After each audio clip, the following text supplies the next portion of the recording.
ano. Uma coisa que foi observada é que nos sacos de argamassa, ou nas argamassas, no canteiro de obra A, eles não eram utilizados, não eram armazenados de maneira correta, porque a norma fala como cada material deve ser armazenado para garantir a sua qualidade, para que não perca suas características. No canteiro de obras A, eles eram armazenados com sacos, em pilhas com mais de 15 sacos. E também no canteiro de obras A não se respeitava o tempo de maturação da argamassa. O que é isso? Depois que você prepara a argamassa, você tem que esperar um tempo para que ela possa aderir às propriedades, sabe? Esse tempo é descrito na embalagem. Aí aqui nós podemos ver, na foto à esquerda do canteiro de obra A, tem pilhas com mais de 15 sacos de argamassa, e no canteiro de obras B está respeitando o que a norma dizia, que é a imagem à direita. Em relação ao tempo de de preparar pós-argamassa, porque assim, quando a gente prepara a argamassa, a gente tem que esperar um tempo para que ela possa ser utilizada. Assim, a gente não pode ultrapassar um tempo que ela foi preparada para ela ser utilizada. Ou seja, a gente não pode deixar ela 2 horas lá para poder utilizar. A gente tem que ter um tempo, certo? Em relação ao tempo de descanso da argamassa, que não foi respeitado no canteiro de obra A. Em relação às placas cerâmicas, nos 2 canteiros de obra se utilizavam placas de cerâmica com qualidade, certificadas pelo Inmetro, certificadas pelas normas, porém no canteiro de obras A elas não eram empilhadas de acordo com as recomendações do fabricante. Já no canteiro de obra B, sim. Elas, nas mesmas pilhas, existiam peças de só uma dimensão, mas como vocês podem ver, existia peças aqui no canteiro de obra A, peças de diferentes dimensões em cima das outras peças, de dimensões diferentes. Então, assim, não estava um tipo de peça somente em uma pilha, entendeu? Em relação às ferramentas utilizadas, pode-se observar que todas as ferramentas descritas na norma estavam sendo utilizadas pelos 2 canteiros de obras, o que foi um ponto muito positivo. E, além disso, pode-se observar que nos canteiros de obras se utilizavam ferramentas muito mais modernas do que descrevia a norma, como a gente pode observar na foto à esquerda. Em relação à desempenadeira dentada, do canteiro de obras A, foi possível observar que estava com os dentes desgastados, o que poderia atrapalhar a formação de cordões, né? Em relação ao projeto, no canteiro de obra A, que tinha um padrão de qualidade, esses projetos eles eram pregados na parede de cada ambiente, ou seja, o pedreiro, o profissional que estava sentado nesse revestimento, ele tinha acesso pleno a esse projeto. Já no canteiro de obras B, esse projeto era enviado pelo WhatsApp para o pedreiro e não era fornecido ferramenta, como tablet e tal, para ele poder analisar esse projeto. Então, ele tinha que utilizar o próprio celular, que isso às vezes ficava difícil para ele poder ter acesso a esse projeto, sabe?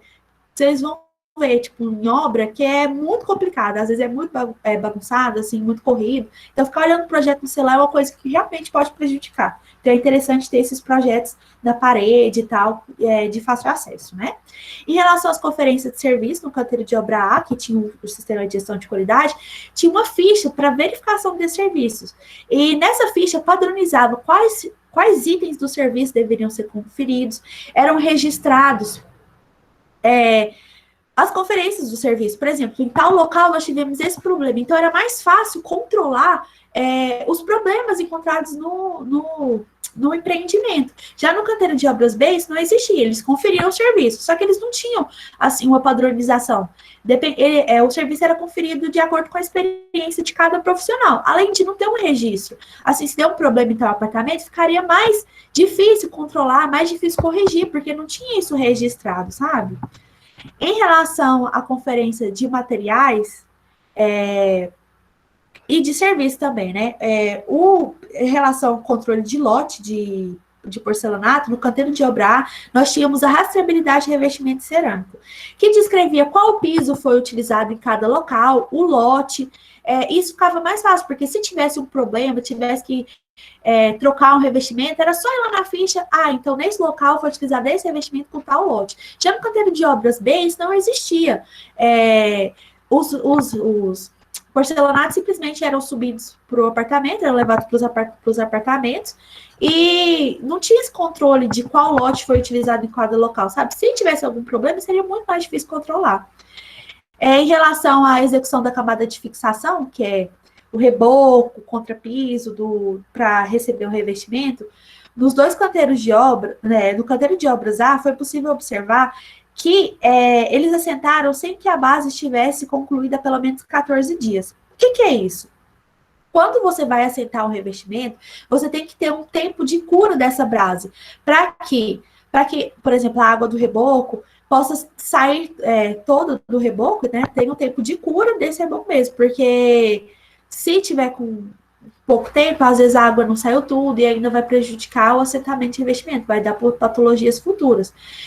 Mas em relação às outras coisas, aos outros clientes do revestimento cerâmico, estava tudo executado de forma correta. As instalações elétricas e hidráulicas estavam executadas e testadas. É muito importante testar, porque se você não testar, já pensou depois de ter um cano furado, você vai ter que quebrar o revestimento para poder consertar esse cano. Então, é muito importante que se faça esse teste, a impermeabilização das áreas molhadas, porque senão depois vai acontecer de dar infiltração dos revestimentos. Então, é muito importante que procedimentos sejam feitos antes desse revestimento. Não é só chegar e assentar, sabe?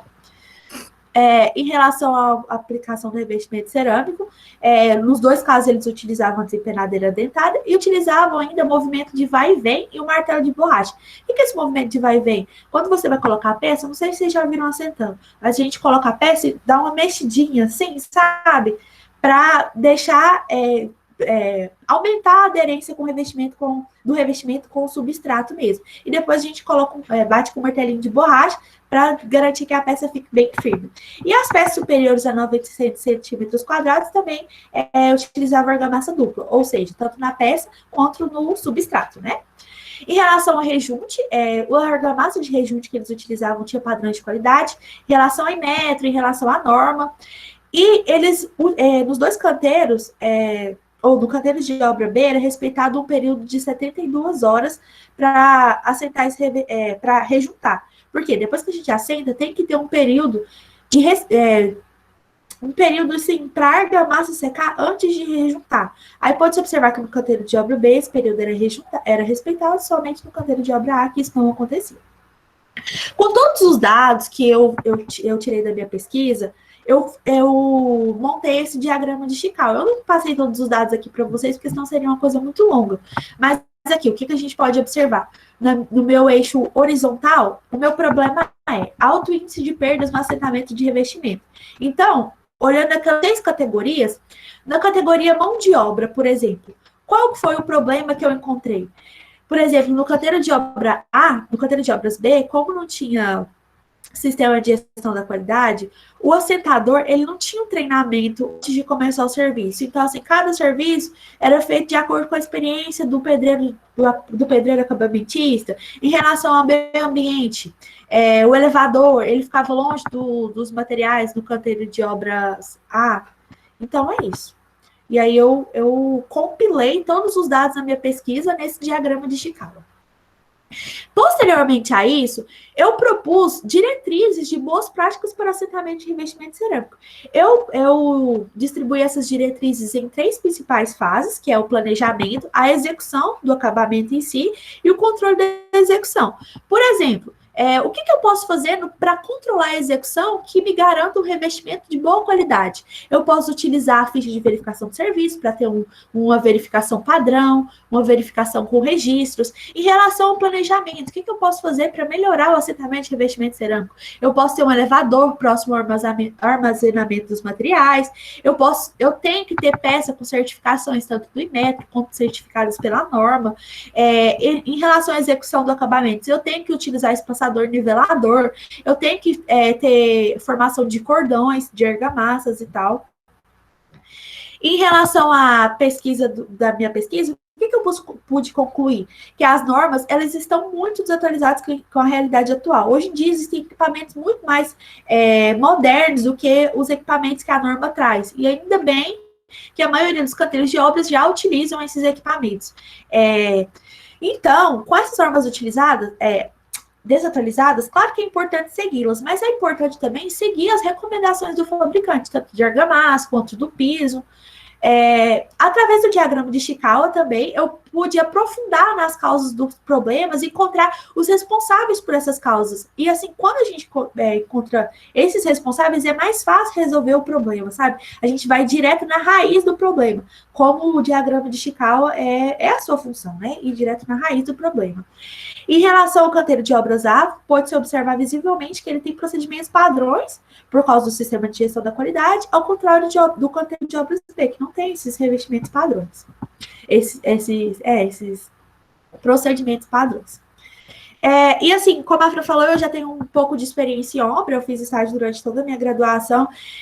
E, gente, a parte que mais dá problema em obra, eu posso afirmar com certeza, que mais dá dor de cabeça em obra é a parte de acabamento. A parte de revestimento cerâmico, nossa, dá muita dor de cabeça. Por quê? Porque é nessa parte que todas as etapas anteriores já foram executadas. E, assim, é nessa parte que mostra os problemas das etapas anteriores, sabe? Então, assim, é muito importante que você tenha um reboco de qualidade, que você tenha uma alvenaria de qualidade. Para quê? Para ter um revestimento cerâmico de qualidade. Não é só chegar e assentar. Tem todo um processo anterior, sabe? Aí eu separei para vocês aqui 3 problemas que eu mais vi durante a obra. Eu trabalhei em um lugar que 25% do revestimento cerâmico ele estava oco. O que é o revestimento oco? Ele não está bem aderido ao substrato. A gente conferia assim, a gente pegava um martelinho de borracha de madeira e batia no revestimento. Quando o revestimento está oco, você consegue ouvir pelo som, sabe? É muito diferente, você consegue perceber na hora. E aí a gente não entendia por que esse... Na época eu não entendia, né? Por que esse revestimento cerâmico tá oco? Depois que eu fiz minha pesquisa de TCC, eu me lembrei lá atrás, eu me lembrei da forma que eles executavam o revestimento cerâmico nessa obra. E aí, eu não achei uma foto da época, mas eu tentei pegar uma foto da internet. Lá, eles utilizavam essas bolas de argamassa nas peças, sabe? Eles não utilizavam cordões de argamassa. Então, isso contribuiu muito para esse revestimento cerâmico estar oco. Então, quando ele estava oco, era mais suscetível a desplacamento. Então, a gente tinha que trocar todos os revestimentos. Isso dava um prejuízo enorme para a obra. Retrabalho, atrasava a entrega da obra, além de custos financeiros mesmo, né?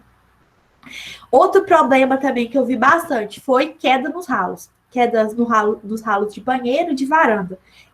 A gente confere assim, a gente joga água no ambiente ou joga até mesmo uma bolinha de gude. Se a água escoar, tá tudo ok. Mas se a água não escoar direito, ficar com poça de água, ou a bolinha não escoar de maneira fácil, não tá com queda adequada. Por que essa queda não tá adequada? Foi lá no contrapiso. Lá no contrapiso, ele não foi feito com a inclinação adequada. Tem que ter mais ou menos 1% de acho que a norma fala que é 1% de inclinação pro ralo, para poder escoar essa água de forma correta, sabe? E aí, o que acontecia? As varandas, elas não estavam com a inclinação adequada, a gente tinha que quebrar, refazer contrapiso, perdia revestimento, perdia argamassa,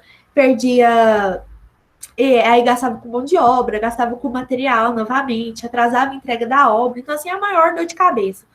Outro problema que eu vi também, que eu fiquei bem assim, encabulada na época, os porcelanatos fora de esquadro. Chegou na obra, o cliente chegou, olhou, quando começava a parede, estava só um pedacinho, só uma tirinha. Chegava lá no final da parede, já estava com a tirinha bem maior, sabe, do porcelanato.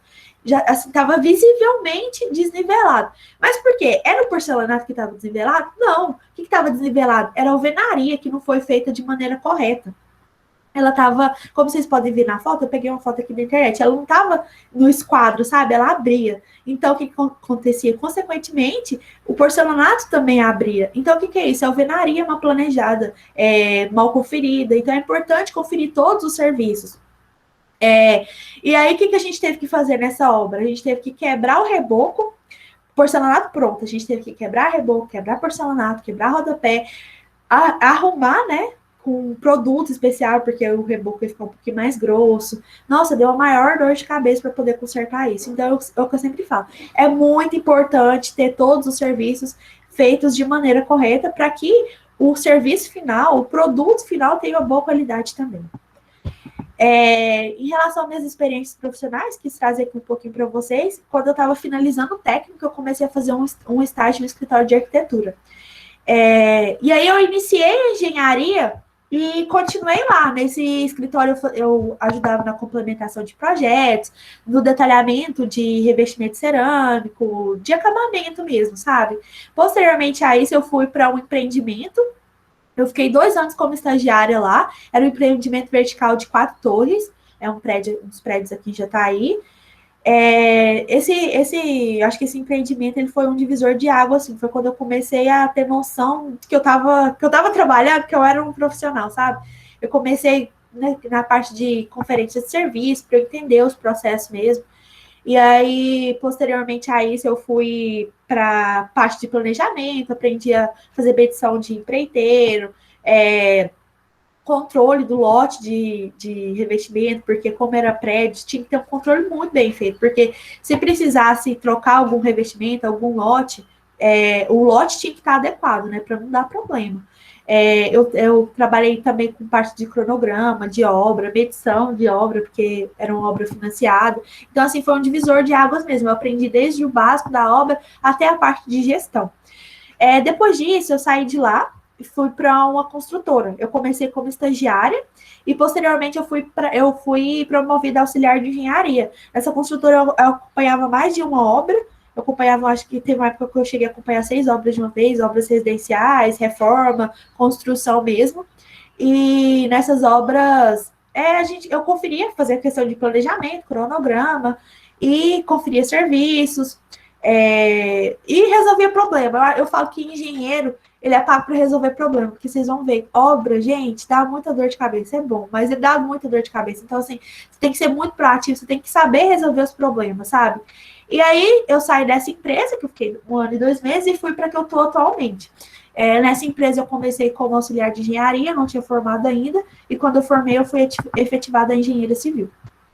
E assim, o que eu posso falar para vocês é que nesse momento a gente está vivendo uma coisa muito incerta. A gente tem coronavírus que veio e mudou tudo, abalou a gente psicologicamente, abalou a economia. Então, assim, é um período muito complicado que a gente está vivendo. Alta no preço dos materiais, preço de aço dobrou, quase triplicou, cimento. Gente, antigamente eu pagava R$ 9 no quilo de prego, hoje em dia estou pagando 22. É assim, uma coisa absurda, entendeu? Além de mercado saturado, gente, tem muita gente trabalhando e muita gente boa trabalhando, não é só a gente, assim, que tem um diploma, sabe? E aí vem a pergunta, até eu tô vivendo um pouco disso, porque eu acabei de formar, então eu tô vivendo um pouco disso também, eu acredito que vocês também, porque vocês são novinhos, principalmente o pessoal do terceiro ano também. Gente, o que eu quero da minha vida? O que eu vou fazer na minha vida? E, assim, pelo pouco que eu vivi, eu trouxe um pouco do que eu aprendi um pouco nesses anos, sabe? Gente, não tem vergonha de procurar, de correr atrás dos seus objetivos. Eu vejo muito pessoal do técnico falando, tá difícil procurar estágio. Da engenharia também, é difícil conseguir estágio. Gente, pega o currículo, vai nas construtoras, vai nos escritórios. Gente, eu não tenho experiência, mas eu tenho vontade de aprender. Dá a cara a tapa, sabe? Vai atrás dos seus objetivos, porque assim, eu acho que com sinceridade, eu não tenho experiência, mas eu quero aprender, é muita vantagem, sabe? Você demonstrar suas fraquezas, demonstrar que você quer alguma coisa, que você quer correr atrás de alguma coisa. E outra coisa, não faz nada por prazo, por obrigação. Igual conseguir um estágio, eu tenho 4 horas diárias e eu vou ficar lá as 4 horas, vou cumprir e pronto. Não é isso, não é que você tem que ficar além das 4 horas. Mas vai para lá com objetivo, sabe? Vai para lá para aprender mesmo, para buscar entender o processo. Por isso que eu acho que é importante você fazer aquilo que você gosta. Porque quando você faz aquilo que você gosta, você procura entender os processos, procura entender o que está acontecendo de forma assim muito natural, sabe? Então, é importante que você seja uma pessoa questionadora, querer entender, sabe? E como eu já falei antes, resolver problema, gente. Engenheiro, técnico, acho que qualquer profissão, a gente é pago para resolver problema. Alguém tem um problema, vai lá, procura um profissional para poder resolver. E hoje em dia a palavra da moda, proatividade, mas é muito verdade. Você tem que ter proatividade, você não pode ficar esperando a pessoa falar, eu tenho que fazer isso. Não, gente, toma a frente, seja líder, tenta fazer assim as coisas fluírem de uma maneira natural, mas com ação também, sabe? Tenha ação, faça acontecer mesmo. E em relação ao diferencial também. Porque, como eu falei, tem muita gente no mercado e tem muita gente boa formando. Um dia, meu orientador de estágio, ele me falou uma coisa que eu nunca esqueci. Tem vários jogadores de futebol no mundo.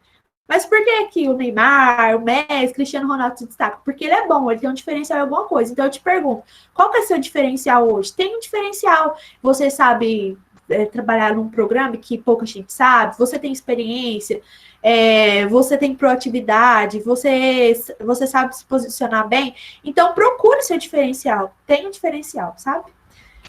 E é isso. Obrigada. Espero que eu tenha contribuído com vocês de alguma maneira. E qualquer dúvida, eu estou à disposição. Muito obrigada.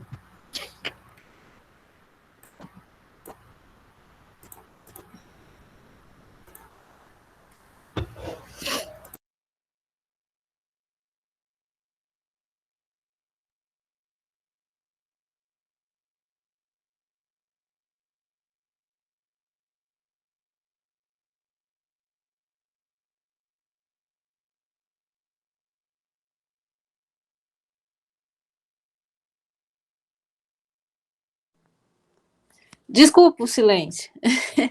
O microfone do computador simplesmente parou de funcionar. Heloísa, nossa, que orgulho de escutar você. Peraí que eu também não estou te ouvindo. Deixa eu trocar aqui. Tá, bagunçou tudo. Esse. Pronto. Alguém fala um oi para eu poder escutar? Oi.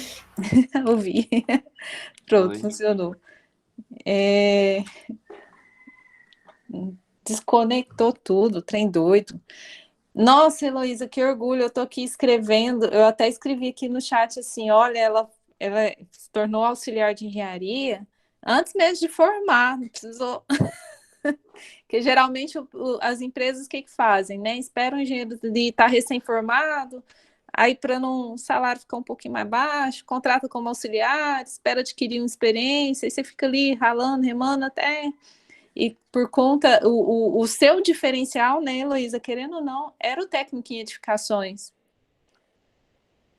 Eu acho que o técnico em edificações, assim, eu não aproveitei tanto o técnico, acho que eu não tinha muita maturidade para poder aproveitar o que o técnico me ofereceu. Mas quando eu entrei na faculdade, que eu fui procurar estágio, o meu diferencial realmente, para eu conseguir meu primeiro estágio na obra, que foi no prédio que eu trabalhei, no caso, foi o técnico de edificações. Eu sempre tive essa vantagem à frente dos meus colegas que não tinham, sabe? Então, onde eu quero, às vezes a gente fica um pouco angustiado, né? Nossa, aqui no técnico não consigo estágio. Às vezes fico um pouco angustiado também, até por conta da idade de vocês, porque na obra, acho que a Heloísa também passou por isso. A gente não pode, por questão de segurança, tem os aspectos de segurança no trabalho, acaba que vocês não podem ir para, dependendo da idade, vocês não podem ir direto para a obra, fazer um estágio na obra. Mas aí vocês acabam adquirindo a experiência de projeto, né? Que vocês conseguem muitos estágios, tanto que o estágio da Heloísa também foi nessa parte de arquitetura. Aí eu até coloquei aqui, sim, gente, tem uma professora muito babona aqui nesse... Aí, Heloísa, eu aqui no chat, tem o Anthony, ele tá assim, mas mesmo com crise da pandemia, as construtoras estão lotadas de serviço? Como é que está a construtora que você trabalha? Olha, no começo da pandemia, assim, eu acho que em questão de setembro, agosto do ano passado, gente, eles não têm noção do que estava a construção civil. Você precisava da mão de obra de um pedreiro, de um servente, você demorava 2 semanas para conseguir. Andaime para obra, você não conseguia andaime para obra. Questão de material, porque as fábricas pararam por causa da pandemia, eu acho que é até por isso que teve o aumento de preço. Você não conseguia achar material na obra, de tanto que a construção aumentou, sabe? Teve muita construção, principalmente construção de alto padrão. Eu costumo brincar que esse corona veio para para despertar a gente para a vida, sabe? Então, talvez, eu acho que as pessoas decidiram construir o sonho delas depois do corona. Eu falo que é isso. E aí, no começo do ano agora, deu uma paradinha, porque, assim, é chuva, né? Então, sempre as obras começam a dar uma parada. Mas agora, voltou com força total. Você não acha andando para lugar na cidade, mão de obra você até acha, né? Mas é aquela mão de obra, assim, não tão boa. Mas mão de obra de qualidade, todo mundo que é bom, tá todo mundo ocupado de serviço. Ainda bem. E a construção civil também não parou muito na época das quarentenas e tal. Para falar que eu não fiquei parada, eu fiquei parada uma semana durante toda a pandemia. A gente sempre trabalhou, graças a Deus, e é isso. O pessoal, mesmo com a alta de preços, continua construindo. Claro que assim, deu uma diminuída, ainda mais agora que aumentou bastante, mas assim, tá boa, a construção civil tá boa. Tem espaço para todo mundo que seja bom. Tem espaço.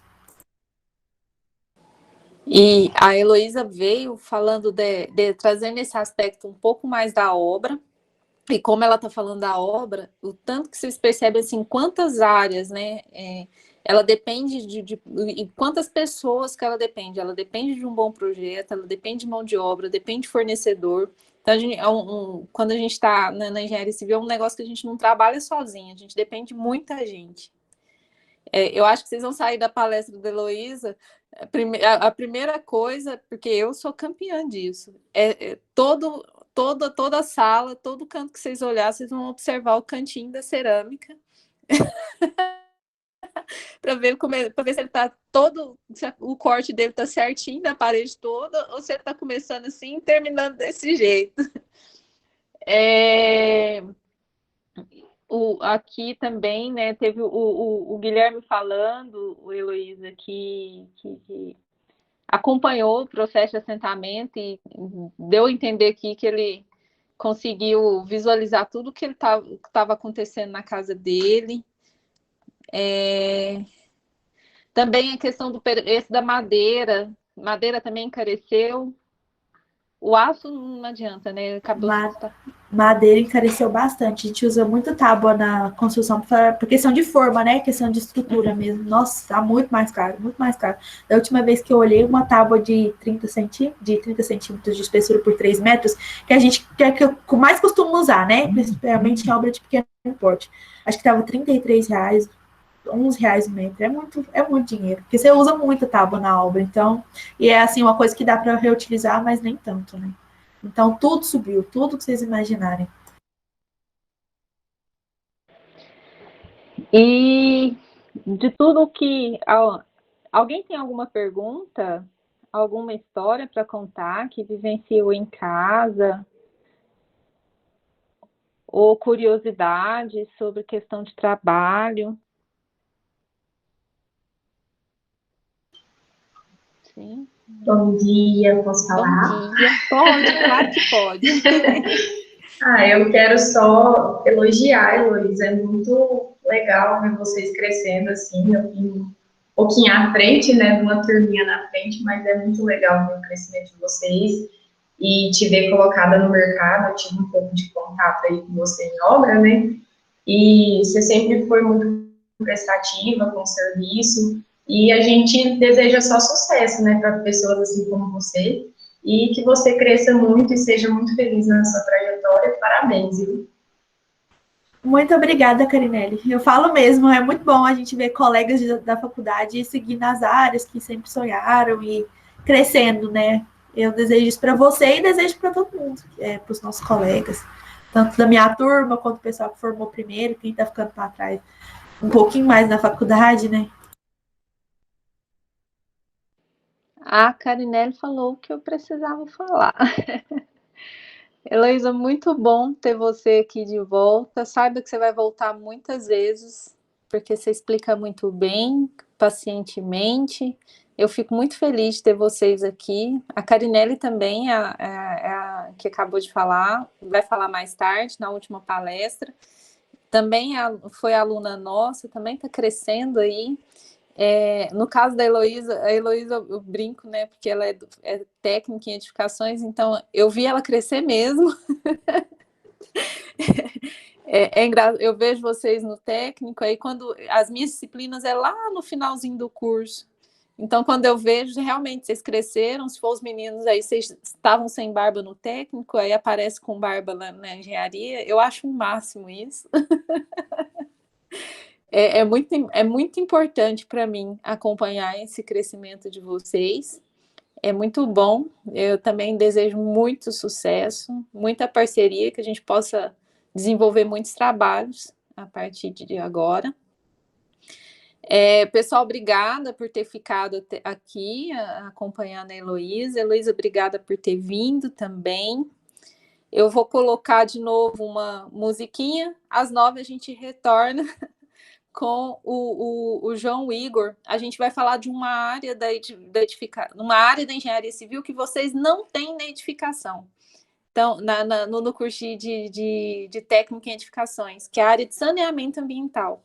Vocês veem ali na biologia alguma coisa, e aí o que acontece? É uma área que vocês também podem trabalhar. Então, por isso que eu resolvi trazer um ponto fora da curva do que vocês não vão ver nas edificações, mas se for para o curso de engenharia, vocês vão trabalhar. E, inclusive, chamei a professora Kênia para ajudar a mediar a próxima palestra. Vou pôr uma musiquinha, 9 horas a gente volta. Até mais, pessoal. Muito obrigada. Tchau. Bom dia. Obrigada, Fran. Até mais. Pouco. Tchau, Carnélio, Rafael.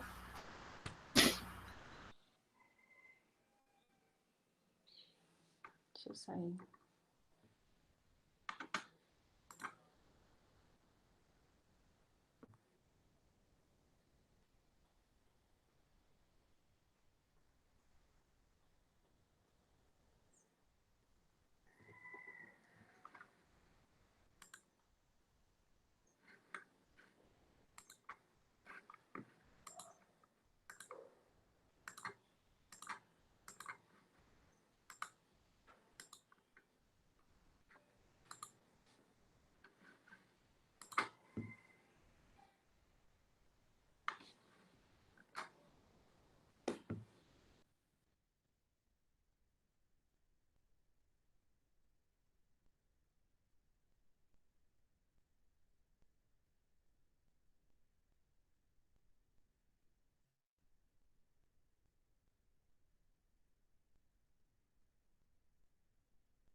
Oi, João, bom dia.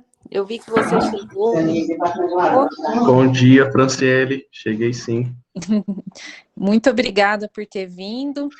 Os alunos, eu coloquei os alunos estão aqui fazendo um intervalozinho. Isso eu vou colocar uma musiquinha para rodar, para todo mundo relaxar. E 9 horas a gente começar. Combinado, tranquilo. Tchau.